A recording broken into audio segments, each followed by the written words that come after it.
이와 비슷한 이야기가 있어요. 여러분 티베트 아세요? 네. 또 똑같은 질문 하나 더 드릴까요? 가보셨어요? 네, 잘 모르는구나. 저 가봤게요, 안 가봤게요? 안 가봤어요. 예. 여하튼 티베트에 이제 갔는데 그 티베트에 이제 어느 덕실한 할머니가 계셨대요. 티베트는 굉장히 불교 국가였지 않습니까? 오래전에 그 덕실하신 이 할머니께서 아들이 하나 있는데 아들이 인도에 1년에 뭐 한두 번씩 인도로 장사를 갔다 오는 상인이었어요.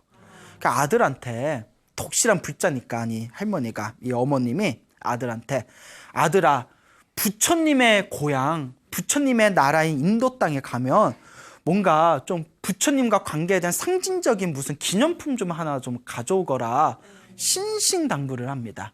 근데 아들이 건망증이 있는지 그 돈 버는 것만 그냥 관심이 있고 어머니 약속은 싹 잊어버리고 항상 인도에서 빈손으로 오는 거예요. 그러니까 어머니가 서운하잖아요. 그걸 못 들어줘. 이게 몇 번이 반복된 거예요. 그러니까 어머니가 너무 서운해하니까 아들이 이번에 인도에 장사 가면 반드시 제가 어머님이 제일 좋아할 만한 걸 사오겠습니다. 그러니 한 번만 믿어주십시오. 아들이 다시 인도에 갔어요. 그리고 사야지 하다가 또 장사하는 틈에 잊어버렸어요. 예, 눈치 빨라. 예, 그래요. 예?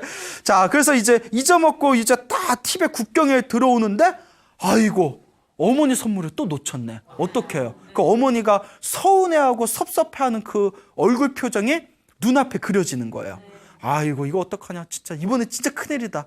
아 입이 써도 할 말이 없다. 고민하다가 길바닥에 개 한 마리가 죽어있더래요. 그래서 딱 보더니 꾀를 냅니다.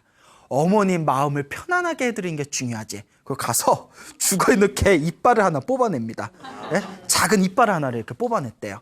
이빨 하나 딱 뽑은 뒤에 그렇게 뼈같이 보이잖아요. 그러니까 이제 그걸 깨끗하게 닦아가지고 이렇게 윤기나게 이렇게 좀 간 뒤에 수건에 예쁘게 싸가지고 어머니한테 갑니다.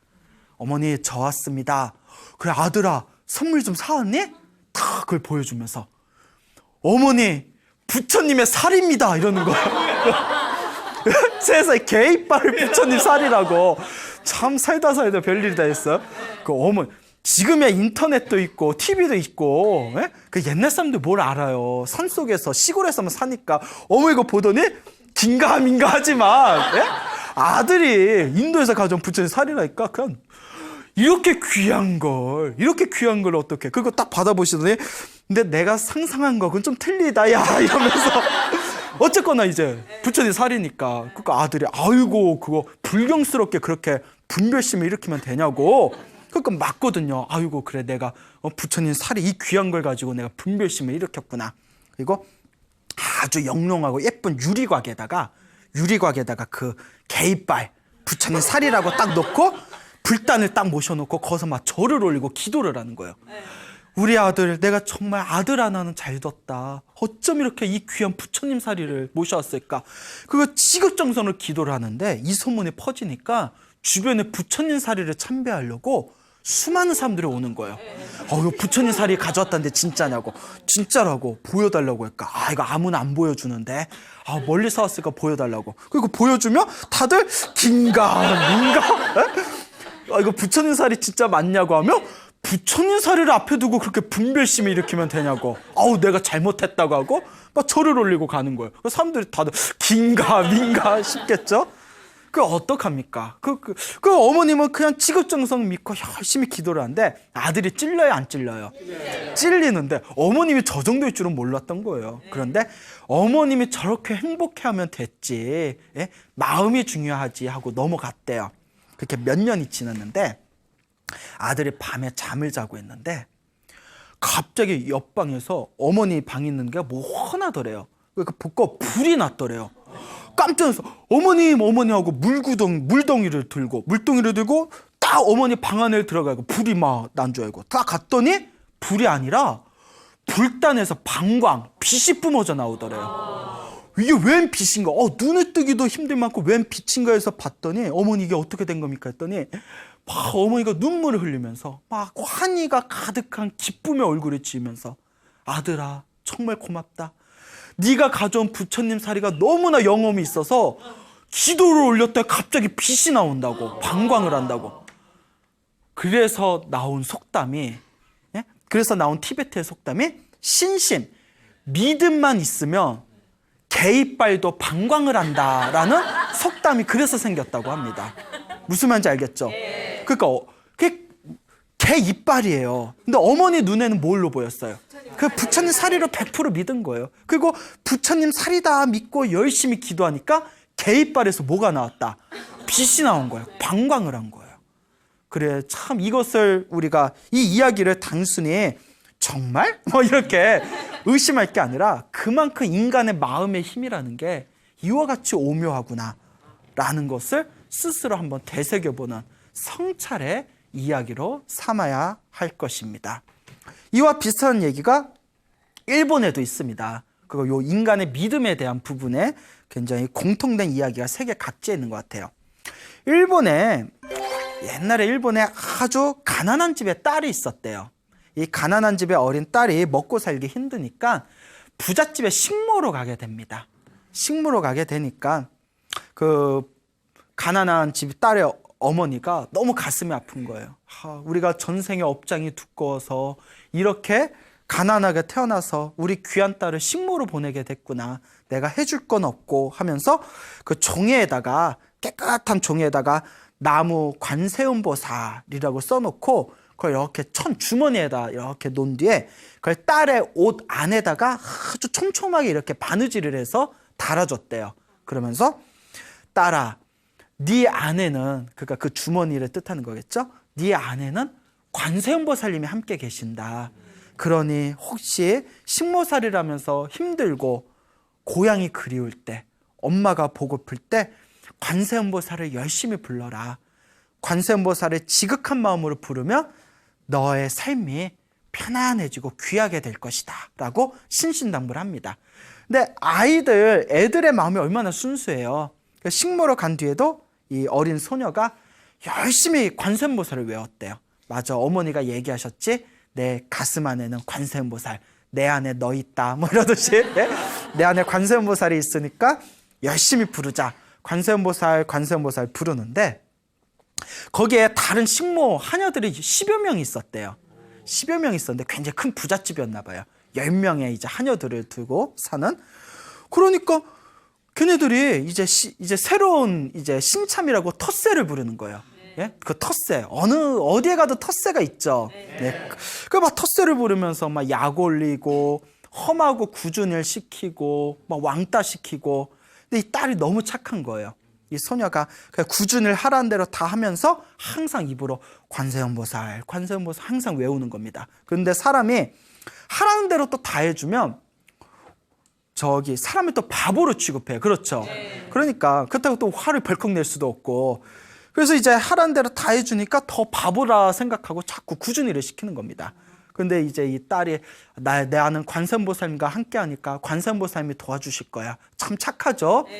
나중에 이런 며느리 둬야 돼요. 예. 관세음보살 외우다가 하루는 문득 이런 생각을 합니다.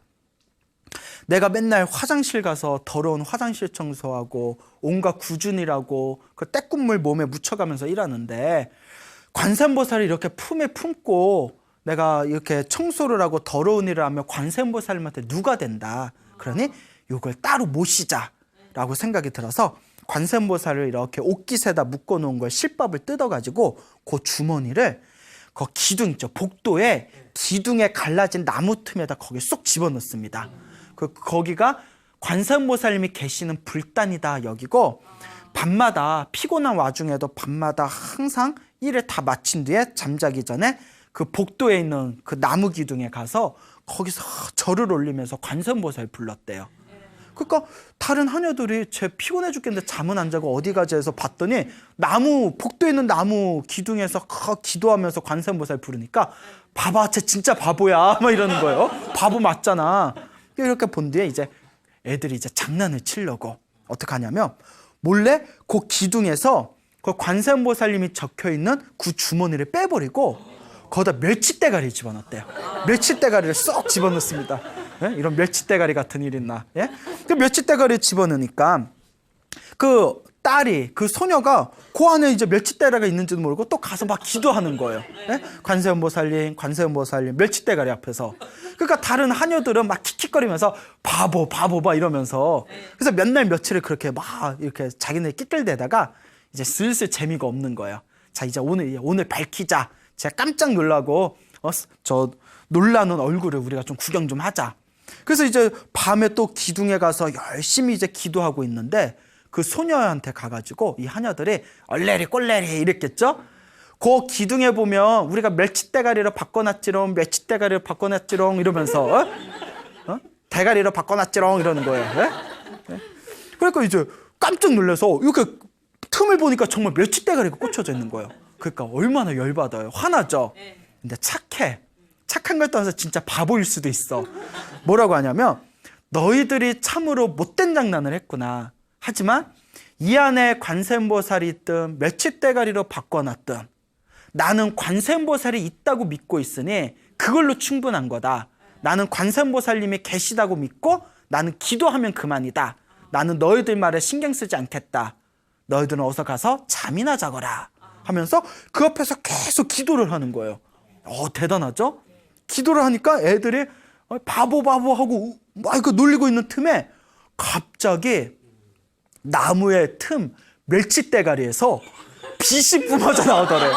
방광이 멸치대가리가 빛이 확 뿜어져 나오면서 그 깜짝 놀랐잖아요.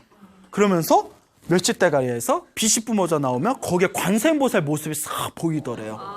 무지개처럼 관세음보살이 싹 보이니까 나머지 그 놀리던 하녀들이 깜짝 놀라서 무슨 멸치대가리에서 빛이 나오고 관세음보살이 나올까 깜짝 놀라서 나머지 10명도 얼마나 놀라겠어요. 그렇잖아요. 여러분 막 국수 먹고 있는데 그 국수에 있는 멸치대가리에서 갑자기 빛이 뿜어져 나오면 그걸 먹어야 돼 말아야 돼? 예? 놀랄 거 아니에요. 그 자리에서 막 절을 하면서 나머지 하녀들도 관세음보살님 잘못했습니다. 용서해 주세요. 용서해 주면서 막 절을 하더래요. 이걸 집주인이 얘네들 집단으로 발광을 했나 싶어가지고 이게 무슨 일이냐 하고 집주인이 불러서 물었대요. 왜 밤에 복도 기둥에서 너희들 그렇게 뭐 관세음보살 부르면서 기도를 했냐고. 이게 무슨 짓이냐고. 하녀들의 자초지종, 자기들 봤던 그 신비한 기적을 얘기를 해주는 겁니다. 그때 집주인이 무릎을 탁 치면서 내가 참으로 복이 많아서 우리 집안에 이와 같이 믿음이 지극하고 착한 하녀가 들어왔으니 정말 이것은 관세음보살님이 맺어준 인연이다 하면서 며느리로 삼았대요. 무슨 신데렐라와 4명의 기사도 아니고 그래서 이렇게 그 며느리가 삼아가지고 그래서 이제 한마디로 하면 한마디로 인생이 활짝 폈다 이런 이야기가 일본에 전해지고 있습니다. 그래서 일본의 속담에 아까 얘기한 티베트에서는 심심이 있으면 믿는 마음이 있으면 개이빨도 방광한다라는 속담이 있듯이 일본에서는 이 이야기가 전해지면서 어떤 말이 유행했냐면 심심, 믿는 마음이 있으면 멸치대가리에서도 관세음보살님이 나타나신다라는 말이 유행하게 되었다고 합니다. 이 이야기도 재밌었어요? 근데 재미를 떠나서 진지하게 우리 인간의 그 믿음과 인간의 의식이 하나로 통일되었을 때 이와 같은 놀라운 일을 펼쳐낼 수 있다라는 어떤 성찰의 이야기로 받아들였으면 좋겠습니다. 그래서 저희 불교에서는 이런 얘기가 있습니다. 실제로 내가 기도를 할 때 관세음보살님이 실제로 온다라는 개념을 떠나서 관세음보살을 지극하게 부르는 내 이 마음 자체가 관세음보살이라고. 그 관세음보살님이 나를 정말 도와주냐 안 도와주냐를 떠나서 내 마음이 정말 관세음보살을 믿고 내 마음에 관세음보살님과 똑같은 주파수가 이루어졌을 때 내 마음에서 그와 같은 기적을 일으키는 것이다 라는 이야기가 있습니다. 여러분들도 살아가면서 여러분들 삶에서 힘들고 괴로운 일이 있을 때 한번 지극한 마음으로 아미타불을 부르든 관세음보살을 부르든 지장보살을 부르든 일념으로 한번 기도해 보시기 바랍니다. 근데 많은 분들이 기도를 하다가 스님 열심히 기도를 한다고 했는데도 효과가 별로 없는 것 같아요 라는 이야기를 굉장히 자주 듣습니다. 그럴 때마다 제가 항상 하는 이야기가 첫째, 열심히 안 해서 그런 거다. 그러니까 자기는 열심히 했다고 생각해요. 무슨 말인지 알죠? 근데 실제로 열심히 안 한 걸 수가 있다. 기도도 그와 같다. 기도도 정말 간절하게 내가 열심히 했는지 한번 스스로를 바라봐라. 그 다음에 두 번째, 기도를 할 때 사실 집착이 없어야 됩니다. 이런 일이 일어나게 해주세요라는 집착 자체가 사라져야 돼. 왜냐? 일심이라고 했죠. 마음이 하나로 통일돼야 되는데 이거에 이루어지게 해주세요라는 그 마음이 또 다른 일심을 방해하는 또 다른 망상이 되는 거예요. 그러니까 어떤 분들이 선생님 기도할 때 소원 이루어지게 해주세요라는 것을 할까요 말까요 할 때 옛날 큰 스님들은 기도할 때는 딱 기도만 하고 기도가 끝난 뒤에 마지막으로 제가 이런 소원이 있으니 이와 같은 소원을 제가 이루어지게 해주십시오라고 하고 기도 중간에는 된다 안 된다라는 마음도 다 비우라라고 가르치셨습니다. 그리고 무엇보다 가장 중요한 게 우리가 살아오면서 얼마나 많은 업을 지었겠어요. 그렇죠. 수 없는 삶 동안 내가 지었던 윤회의 생에서 지었던 수많은 악업들을 생각해 본다면 이 지구상에 있는 모든 바닷물을 모아놓은 것보다도 더 많은 업을 지었다고 합니다. 그런데 내가 이번 생에 몇 번 기도했다고, 몇 번 절했다고, 몇 번 부처님의 이름을 불렀다고 내가 지었던 업장이 다 소멸되기를 바라는 마음은 바로 도둑놈과 같은 마음이다. 무슨 말인지 알죠? 예? 그래서 어떤 분은 이런 얘기를 하더라고요. 저기요, 제가 헬스를 다니면서 그 헬스 트레이너한테 제가 지금 3개월 동안 하라는 대로 열심히 했는데 그 약속하신 것처럼 살이 잘 안 빠지네요. 이거 왜 그러죠? 이렇게 물어봤대요. 그 헬스 트레이너가 가만히 있더니 이 헬스 트레이너가 지금 몇 살이시죠? 28살이요. 했더니 하는 얘기가 28살 동안 쌓아온 살을 3개월 만에 없애겠다는 게 도둑의 마음 아닙니까? 라고 이제 대답을 했더니 그 28살짜리 그 아가씨가 긍정을 하대. 맞다고. 내가 욕심이 지나쳤다고. 그와 같습니다. 전생에서부터 내가 지었던 수많은 업장, 그 업보를 기도 몇 번 했다고 사라지는 건 아닙니다. 그래서 우리들에게 필요한 믿음은 당장 기도가 효과가 있든 없든 한 번 기도하면 기도한 만큼 보이지 않는 공덕이 쌓인다라는 믿음이 있으셔야 됩니다. 그래서 제 주변에 기도를 열심히 하시는 불자분들을 보면 희한한 것을 제가 목격하게 됩니다. 어떤 불자님은 기도를 조금만 해도 효과를 빨리빨리 봐요. 그런 분들이 있어요. 기도를 조금만 했는데도 효과를 빨리빨리 보는 분이 있고, 어떤 분은 미친 듯이 기도를 했는데 미치도록 안 이루어져. 그런 분이 있어요. 그래서 와, 저렇게 기도를 했는데도 저렇게 안 되나 싶을 때가 있어요. 그래서 옛날부터 전해내려온 이야기가 전생에 지어놓은 복이 많으면 이번 생에 조금만 기도해도 효과를 빨리 본대요.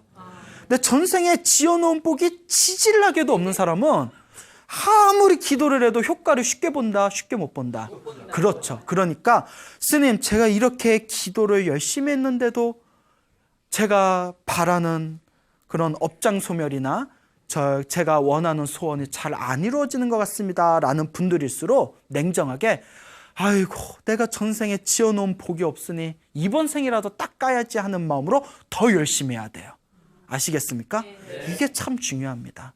제가 화계사에 있는데요. 화계사 와보셨어요? 그래요?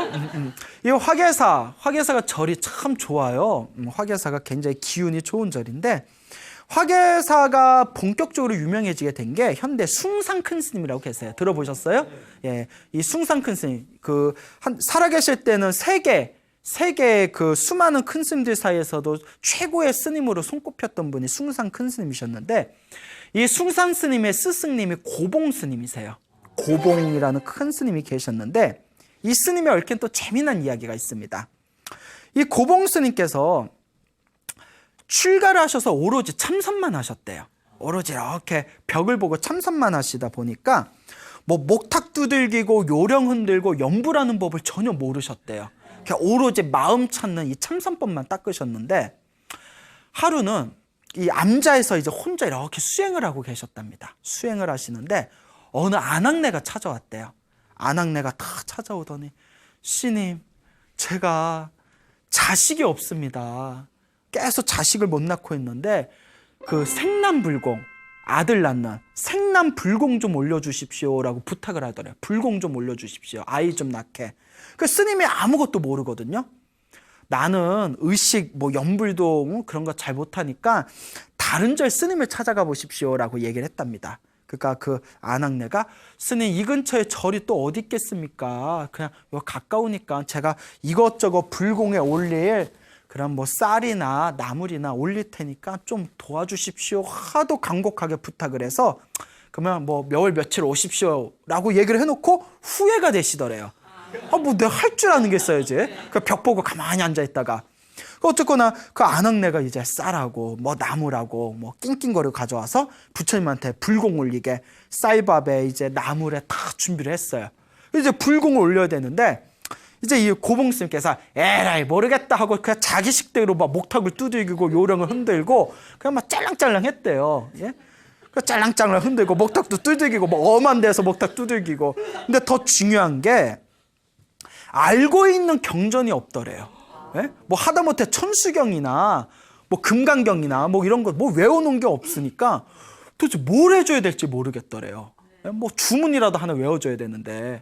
그래서 생각난 게 이분이 어렸을 때 서당을 다니셨으니까 그 사서삼경 중에 대학이라는 책이 있어요. 대학. 그래서 대학, 중용, 논어, 맹자에서 사서라고 하잖아요. 육아에서는. 그러니까 학동이었을 때 그 대학의 앞에 서문 있잖아요. 서문, 그게 이제 생각이 나더래요. 어렸을 때부터 매일 읽던 거니까 에라이 모르겠다고 목탁하고 요령 흔들면서 대학 서문을 읽어줬대요. 부처님 앞에서. 그 부처님 앞에서 올리라는 불공은 안 올리고 육아 선비들이 있는 대학 서문을 읽고 있으니, 근데 그 뒤에 보살님은 아낙네는 까막눈이라 그런지 그게 뭔지도 모르고 옆에서 아이고 우리 스님 어쩜 저렇게 열심히 해주실까, 어쩜 저렇게 열심히 해주실까, 그러니까 그렇게 듣고 있는 거예요. 그래서 에라이 모르겠다고 대충 목탁 치고 요령 흔들고 대학의 서문에 멋들어지게 이제 읽어준 뒤에 아이고 보살님 오늘 불공 잘 올렸습니다 하니까 보살님의 얼굴이 그렇게 환해 보이더래요. 그리고 스님 감사합니다 하고 이제 하산을 했는데, 그러니까 이제 몇 개월이 지나서 까마득하게 입고 있는데 그 아낙네가 찾아온 거예요. 남편하고. 스님 저 애를 임신했다고. 그 불공 올리고 나서 며칠 뒤에 애가 들어섰다고. 그 스님도 놀란 거예요. 아니 왜? 스님도 놀란 거예요. 아유, 잘 됐다고. 에? 스님 같은 도인씀 처음 봅니다. 어쩜 그렇게 알아들을 수도 없는 연부를 해주시더니, 어쩜 그렇게, 에? 그 무슨 신비한 무슨 주문입니까? 나만 알고 있는 주문이라고. 그냥 그렇게 알고 내려가시라고. 그 절에 스님이 자기만 알고 있는 주문이 있는데, 그걸로 불공을 해주면 소원이 이루어진다고 이상한 소문이 돌아가지고, 사람들이 구름같이 몰려서 불공해달라고. 그러니까 고봉스님 일단 어떻게 얼떨결에 온 사람들 몇 번 해줬는데 그 사람들이 다들 집에 가서 소원 성취해버렸대요. 예? 그러니까 목탁도 이상한 데서 치고 요령도 이상한 데서 흔들고 부처님 경전은 안 읽어주고 선비들이 있는 대학 그 서문이나 그냥 딱 읽어줬는데 소원 성취하는데 고봉스님도 이상하고, 예? 그 사람들한테 말은 못하겠고, 그 사람들 소문 듣고 구름같이 몰려드니까 내가 더 이상 여기 있으면 수행을 할 수 없겠구나 싶어가지고 그 자리에서 이제 몰래 짐을 싸고 암자에서 도망 나오셨다는 얘기가 있습니다. 여러분 이 대학이라는 책에 과연 부처님의 가피가 담겨져 있겠습니까? 아니죠. 그 선비들이 있던 공자와 맹자화라던 책입니다. 예? 그런데 어떻게 그와 같은 신비한 기적을 일으킬 수가 있었을까요? 그렇죠. 마음의 힘입니다. 결국 모든 기도는 하나로 통한다고 했습니다. 그 하나가 뭐라고 했죠? 일심, 마음이 하나로 통일되는 것. 이것이 가장 중요하다고 말씀을 드렸습니다. 망상이 일어나니 많이, 번뇌가 일어나니 많이, 이런 생각조차도 놓아버리고 마음을 하나로 통일시키기 위해서 꾸준히 그냥 열심히 기도해 보시기를 바랍니다. 여러분, 행복해지고 싶습니까? 예. 행복한 삶을 창조하고 싶습니까? 예. 복을 지으십시오. 선업을 지으십시오. 공덕을 쌓으십시오. 복과 선업과 공덕의 힘이 여러분들을 진정한 행복의 길로 이끌어 줄 것입니다. 오늘 여기서 마치겠습니다. 소중한 나 무한 이모